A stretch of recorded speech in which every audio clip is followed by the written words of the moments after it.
Presídio digno não é luxo. É estratégia de Estado. 5 soluções concretas, e os dados que o debate político insiste em ignorar. O debate sobre segurança pública parte de um pressuposto que parece senso comum: preso tem que sofrer, senão não aprende. Os dados apontam o oposto. 3 números para entender o sistema. Primeiro, R$ 2.331,49 por mês por preso, quase R$ 28.000 por ano.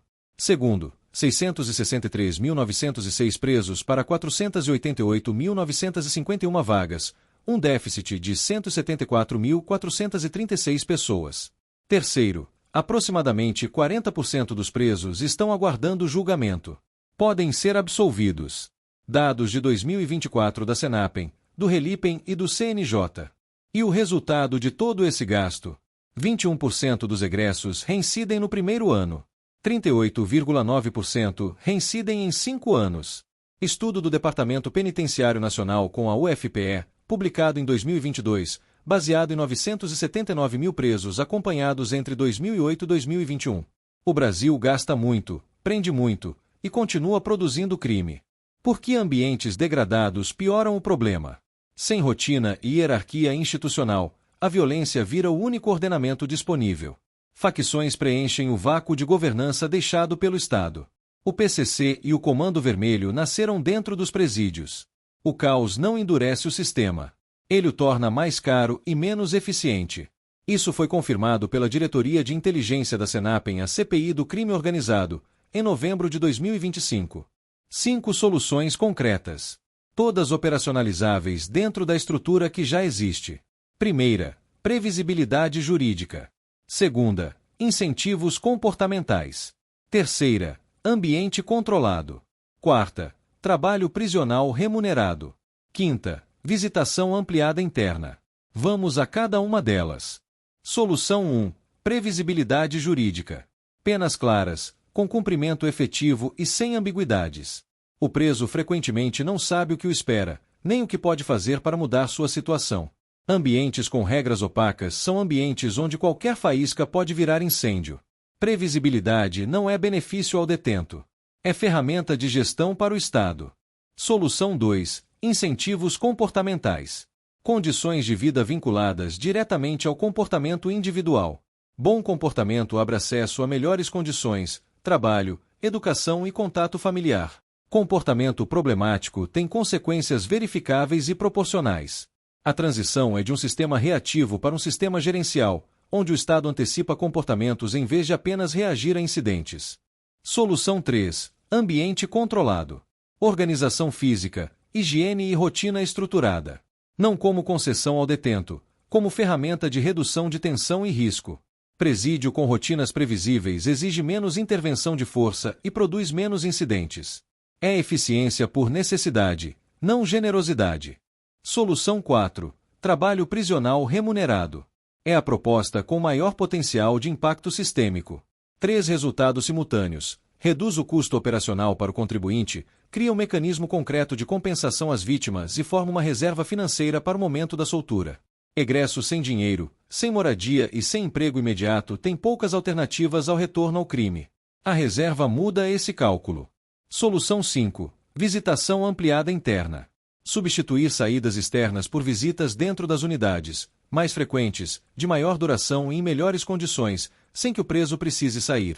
Vínculos familiares são um dos fatores mais fortemente correlacionados com a não reincidência na literatura criminológica internacional. A família é um ativo de ressocialização que o Estado pode potencializar sem risco externo. El Salvador é citado frequentemente. Uma análise honesta exige separar os dois lados.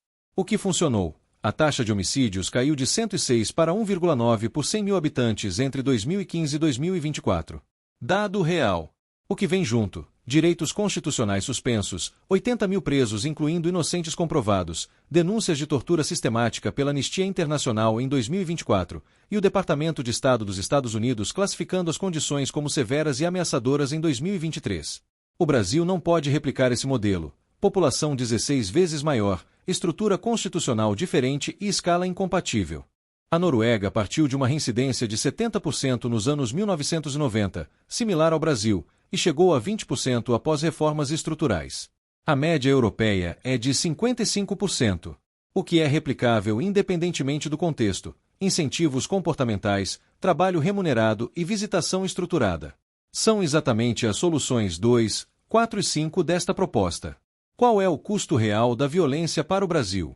Entre 693 bilhões de reais e 1,3 trilhão de reais por ano, entre 5,9% e 14% do PIB, segundo o IPEA e o Instituto Igarapé em 2025. Uma redução de apenas 10% na reincidência geraria entre 69 bilhões de reais e 130 bilhões de reais recuperados por ano.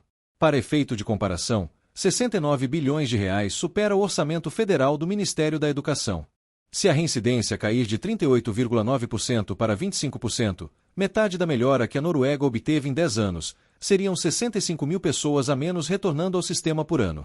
Economia direta estimada, 1,8 bilhão de reais por ano, só em custo prisional direto. Isso sem contabilizar a redução do custo da violência na economia como um todo. O impacto vai além do sistema prisional. O Brasil acumula um déficit turístico de 12 bilhões de reais por ano. Segundo o Ministério do Turismo, a criminalidade é o fator central. O Rio de Janeiro perdeu 3,3 bilhões de reais em 2023 por conta da violência, segundo a CNC, Confederação Nacional do Comércio. A mesma cidade que passou de 28% para 59% de turistas que se declaravam seguros entre 2018 e 2023, quando políticas de segurança foram implementadas. A relação entre segurança e desenvolvimento econômico é direta e documentada no próprio Brasil. E o dinheiro? Ele existe e está parado. O Fundo Penitenciário Nacional, o FUNPEN, teve orçamento de 607 milhões de reais em 2024. As despesas efetivamente gastas foram de apenas 10,9 milhões de reais. Menos de 2% do orçamento disponível. O problema do sistema prisional brasileiro não é a ausência de recursos. É a ausência de execução. E os estados? Entre 2016 e 2023, os estados deixaram de usar 41,7% do total enviado pelo governo federal para o sistema prisional. São 1,1 bilhão de reais parado. O Rio de Janeiro, por exemplo, recebeu 123 milhões de reais e gastou apenas 36 milhões de reais. Dado do Ministério da Justiça, publicado pela Exame em abril de 2024. Quanto custaria zerar o déficit de vagas? Faltam aproximadamente 202 mil vagas. A Senapen estima em 14 bilhões de reais para construir essa infraestrutura. Equivale a pouco mais de 2% do custo anual da violência para a economia brasileira. Construir presídios sem as 5 soluções é reproduzir o problema em escala maior. Presídio novo sem gestão chega ao colapso em menos de uma década. A ordem correta é: gestão primeiro, construção depois. Uma questão recorrente: crimes hediondos deveriam ser excluídos de qualquer melhoria? A categoria é juridicamente ampla demais para servir como critério automático. O critério mais sólido combina 3 fatores: periculosidade documentada como padrão sistemático, ausência de resposta a qualquer intervenção anterior e risco desproporcional à sociedade em caso de retorno. Esse é o caminho técnico e não a etiqueta penal. O histórico criminal público funciona como uma pena adicional e perpétua que o sistema jurídico nunca decretou. A proposta é a reabilitação progressiva, selamento de histórico para fins de emprego privado após período sem reincidência. Isso existe nos Estados Unidos, como expungimento, no Reino Unido, Rehabilitation of Offenders Act de 1974, e no Brasil pelo artigo 93 do Código Penal, embora pouco aplicado na prática. Como implementar? 3 fases. 7 anos. Sem emenda constitucional. Fase 1, nos primeiros 2 anos, padronização e vinculação de repasses. Isso é responsabilidade da União, do CNJ e da Senapen. Fase 2, do 2º ao 4º ano, trabalho remunerado e visitação ampliada. Responsabilidade dos Estados. Fase 3, do 4º ao 7º ano, reinserção e monitoramento. Municípios e setor privado. Fase 1, a base. Padronizar a classificação de presos por periculosidade em todos os estados. Vincular repasses federais ao cumprimento de metas de gestão. Criar um protocolo nacional de incentivos comportamentais com métricas verificáveis. E garantir que todas as unidades tenham CNPJ para receber repasses. Hoje, muitas não têm. O ponto de partida existe, a ADPF 347 de 2015 e o Plano Pena Justa do CNJ. O arcabouço está criado. O que falta é execução. Fase 2, a estrutura. Trabalho prisional remunerado em pelo menos 30% das unidades. Convênios com o Sistema S, Senai, Sebrae, Senac, para formação profissional certificada. Visitação ampliada interna substituindo saídas externas. E separação física de presos de alta periculosidade em alas específicas, com protocolo diferenciado. Fase 3. A saída.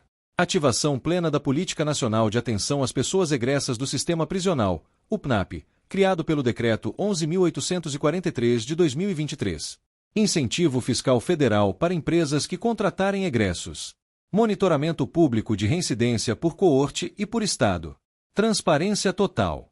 E reabilitação progressiva com selamento de histórico para emprego privado. 4 das 5 soluções cabem no arcabouço jurídico existente. Só o trabalho remunerado, com compensação a vítimas, exige projeto de lei ordinária. O problema do sistema prisional brasileiro não é ausência de diagnóstico, de recursos ou de arcabouço jurídico. É ausência de vontade de implementar o que já se sabe que funciona. 5 soluções. 3 fases. 7 anos. Sem emenda constitucional. O caos não endurece o sistema. Ele o torna mais caro e menos eficiente. Presídio digno não é concessão ao crime. É investimento em segurança pública. É estratégia de Estado.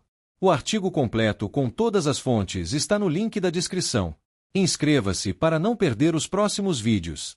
Engenharia do Poder.